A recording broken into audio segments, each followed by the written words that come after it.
although we're still doing our investigations on the EJ case, on the extrajudicial killings committed during that time. Yes, I'm not reviewing the drug war. This is a Foreign Relations Committee hearing. Yes, ma'am. But in this statement, the President clearly means jurisdiction over individuals. It's very, very clear. There's no area for quip.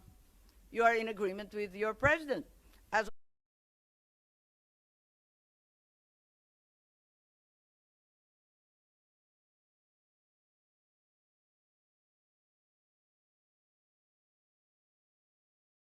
a matter of fact, the ICC does not try countries. 1.5 years ago, we are the law of man and the law of God. Yes, it's his mind. Well,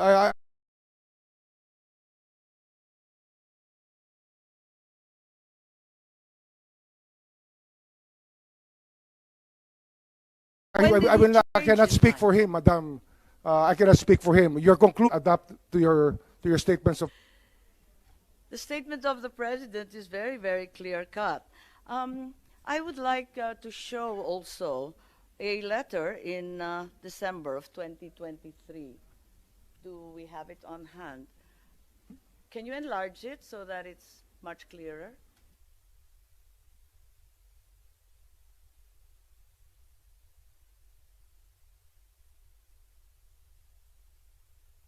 Okay. On screen is a letter dated 15 December 2023 addressed to Vice President Sara Duterte, where the President says that the jurisdiction of the ICC over the Republic after the effectivity of its withdrawal is very much in question, and I'm certain that all the members will echo my views on the matter. Would you like to comment? Anyone would like to comment on the said letter? Is it correct that if this was in fact a work in progress, as stated by Secretary Remulla, as of 15 December 2023, all the secretaries and undersecretaries already holding such positions at that time also viewed the ICC as having no jurisdiction over the country, as stated by the President himself in the letter? We did not assist the ICC, ma'am. We continued with the very tenor of the letter, that we did not assist the ICC. We never had contact with them. Well, the investigation that they conducted was through their own methods, and we did not in any way assist them. As said in your letter, we cannot. It's we not did my not. letter, sir. It's the President's. It's a President's letter. We did not assist them. I think that's not the question. My question is simply to say that as of that date, all those in the cabinet were in agreement with the President's statement. Is that correct, Secretary Teodoro? As of 15 December. Ma'am, the President's statement is binding, and I defer to Secretary Remulla that we did not, that no government agency, the DND, never cooperated with the ICC as in accordance with the statement. Okay, and are there any other secretaries who'd like to verify that? We have Director Anyo, Director General Anyo. I believe you are cabinet rank as well, and the NSC sits with the President. Is it correct to say that everyone maintained the same position? Yes, ma'am, that's correct. But we did not assist the ICC in their investigation. I don't think at this juncture we're asking about assisting the ICC. All we're asking is whether, in fact, you all agree that the ICC had no jurisdiction. I think, ma'am, what we're talking about here is, if it's in the case of the former president, the case was committed while the Philippines is still a member of the ICC. Okay. I don't know, is there anyone of cabinet rank as well? I'm certain that the DFA will probably hold the same position, that you were all in agreement with effectively your boss as his alter ego, that the ICC had no jurisdiction, as stated in the letter quite clearly. Yes, Your Honor. Thank you very much, Yusek. Okay, and then in January of 2024, the President then said, let me say this for the 100th time. I think we've seen that clip before. Can we bring it back? Yes, for the 100th time, I do not recognize the jurisdiction of the ICC. The Philippine government will not lift a finger to help any investigation that the ICC conducts. So, at the risk of really belaboring the point, may I confirm is the DOJ, at least as of early last year, was of the stance that ICC had no jurisdiction and the Philippines would not lift a finger, in the words of the President. ICC never had does not have jurisdiction over the Philippines, Your Honor. And we did not lift a finger to help them at all. So we affirm that we never at any juncture lifted a finger. Yes, Your Honor. Also, I think the Secretary of Justice vehemently asserted the same during that time. May we have the PowerPoint, please?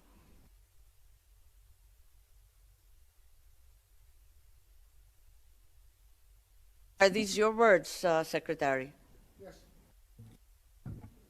Those are my words. Right. And there is no jurisdiction, and we have an inherent right to determine our own legal framework and address internal matters. Yes, Your Honor.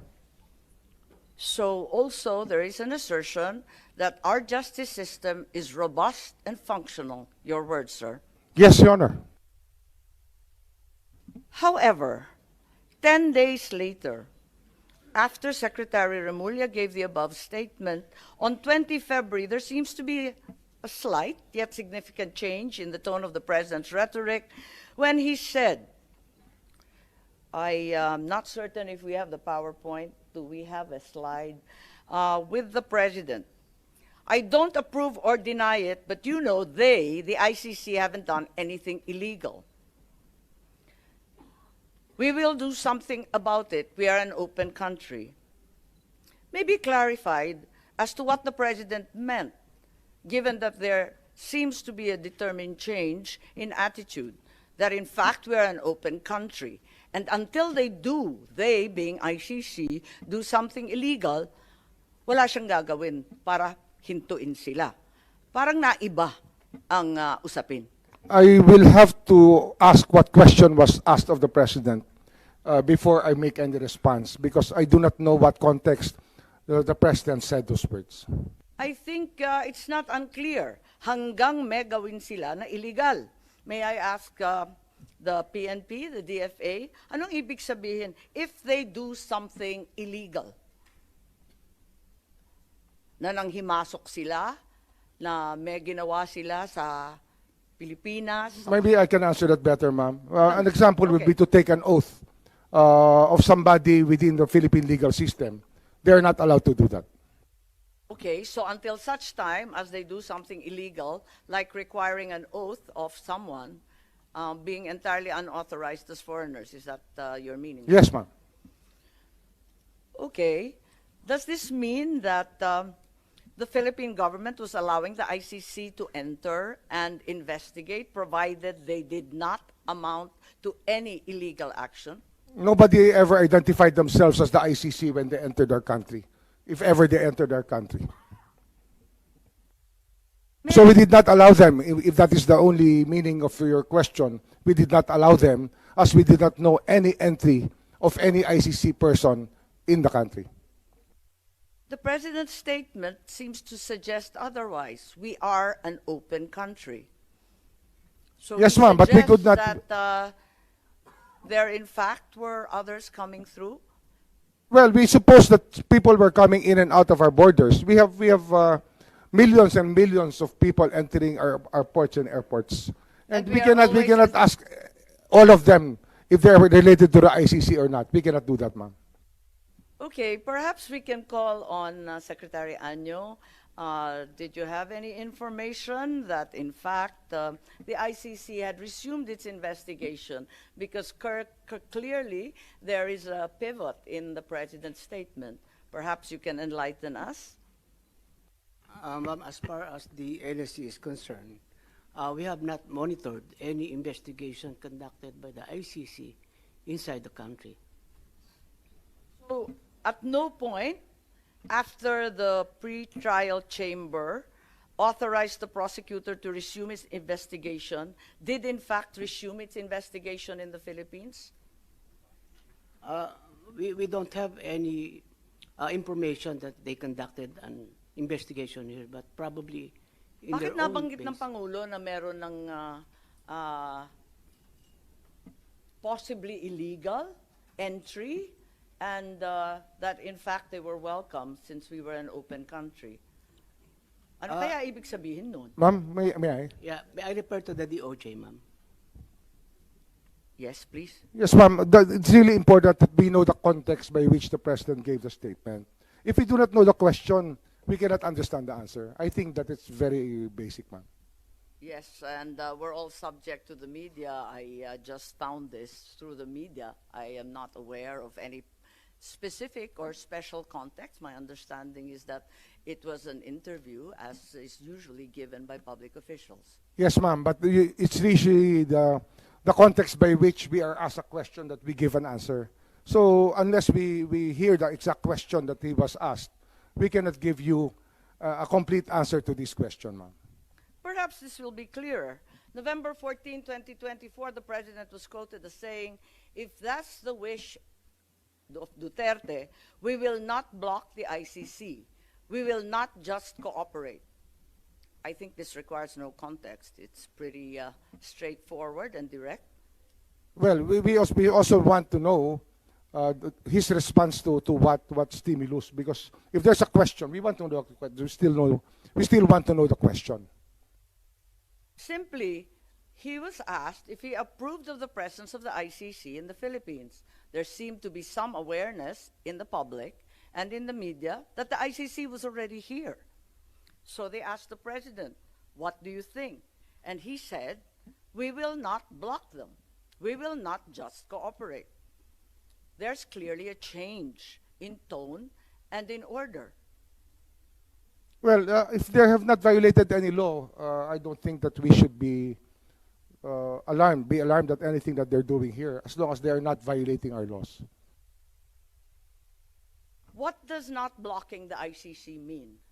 Non-cooperation, I think we mentioned that. Still non-cooperation, because we never, up to now, had any communication with the ICC, officially or unofficially. Again, I remind you of the president's statement earlier, will not do anything about the ICC as long as they don't do anything illegal. Isn't this tantamount already to blocking the ICC and not cooperating? Can you put the question into context, ma'am, please? There is no context. It's simply that previously the president said that the government will not do anything about the ICC, like you commented on, unless they do something illegal in the Philippines. Is this not tantamount to blocking the ICC? Well, blocking the ICC, we never knew that they were here. We cannot do something that we do not even know or identify the people who are supposed to be blocked. So I don't see the logic, ma'am. No, it's a simple question, straightforward. As of November 14 last year, ang sinabi ng Pangulo, no blocking, pero no cooperation din. Tama? Marahil, yun siguro ho, mas maganda hong Tagalogin natin, hindi tayo tutulong sa kanila. Hindi tayo tutulong. Hindi tayo hahadlang, ngunit hindi tayo tutulong. Yung paghadlang kasi, wala. Ng anuman investigasyon, pwera lang kapag illegal na ang ginagawa. Pero Ganun nga ho yun. hindi rin tayo tutulong. Ganun ho ang batas natin eh. Nanguhuli lang po tayo pag may ginawa ho mali. May Pero ginawa ang ho ibig ko paglabag sa sabihin, batas. Ang maliwanag dito, nag-umpisa na ang investigasyon. As of November nung nakaraang Hindi taon. ko po Eh, masasabi yun. Kasi bakit wala po akong contact, wala po akong alam na ganung hong usapin nung panahon na yun. So ang ibig sabihin, hindi pa nag-uumpisa ang investigasyon, nagsasalita lang ang presidente ng kusa. Depende nga ho sa naiba tanong. Ang problema ho, sa dating salita. ang problema ho, kung hindi natin alam ang tanong, paano natin malalaman kung paano ba niya sinagot yung tanong sa ganung paraan? Kaya kung pwede ho, ilagay niyo natin Kasi sabi ko lang ng ilagay po tanong. natin sa talata yung tanong na tinanong kay Pangulo para malaman natin kung ano ang kanyang sinasabi. Kasi hindi ho eh. Ang ganitong salita po ay response po sa isang tanong. Kaya dapat yung tanong po sana, iharap niyo po sa atin. Binasa Para, ko na po. para buo po. Para buo ang pag-uusap. Tsaka sino po ang nagtanong? Anong pagkakataon yun tinanong? Ang media ang nagtanong at ang simpleng tanong, aprobado mo ba ang presensya ng ICC in the Philippines? I think the identity of the media is irrelevant. The question is, does he approve of the ICC in the Philippines? Ang sabi niya, simple lang naman, ay kapag walang illegal, talaga naman sasalubungin natin sa ating bansa pagkat tayo ay bukas at malaya. Yun nga ho, tama ho yun. Yun ba sinabi niya? Talaga hong habang wala hong ginagawang illegal ang tao, ay pababayaan natin silang manatili sa tahimik. Tama. Ngayon, ang ibig sabihin nito, nag-umpisa na ang ICC investigation. Maybe we ask Secretary Anyo, please. Bilang NSC, baka mas alam ninyo kung kailan nag-umpisa yung parating nila, yung pabalik-balik po nila.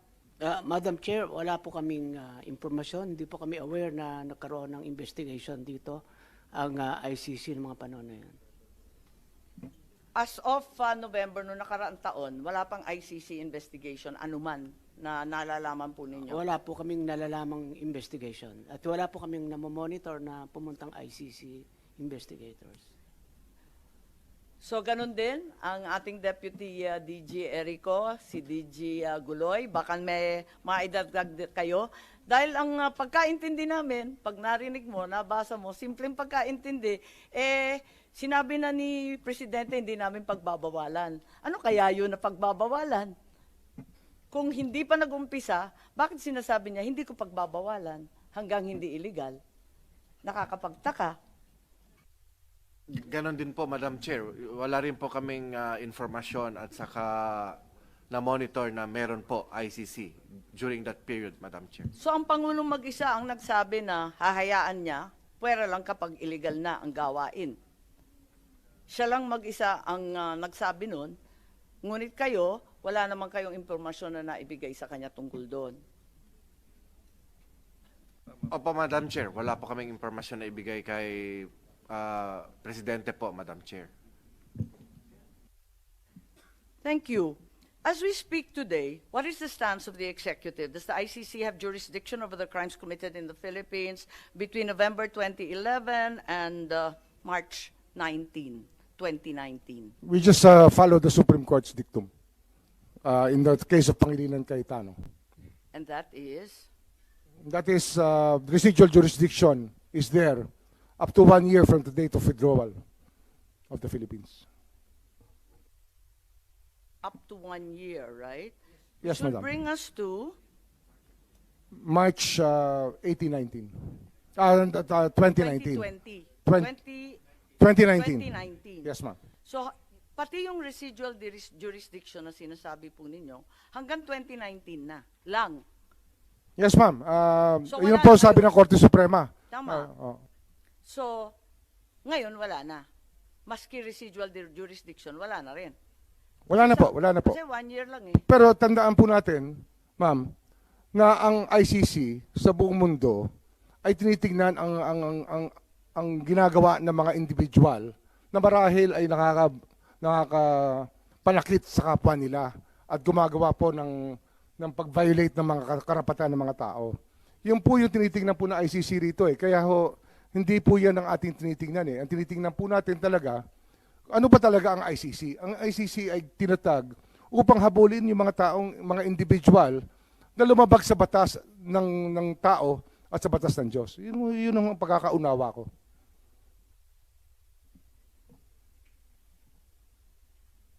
Kung yung ICC may jurisdiction at hindi pa nag-umpisa ng anumang investigasyon nung nakaraang taon, nung Nobyembre, anong ibig sabihin ng Presidente nung may pagbabago?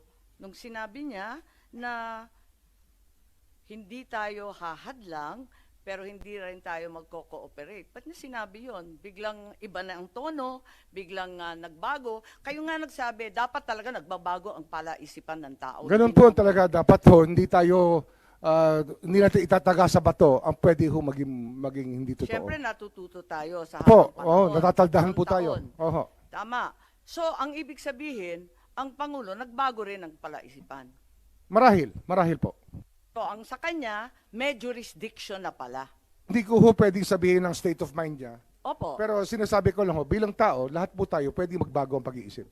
Hindi ko naman hinihingi yung state of mind po. Ang tinatanong ko lang, maliwanag naman yung statement na sinabi niya na pwede tayong magpapasok ng ICC sa ating bansa. Pwera lang kapag illegal ang ginagawa.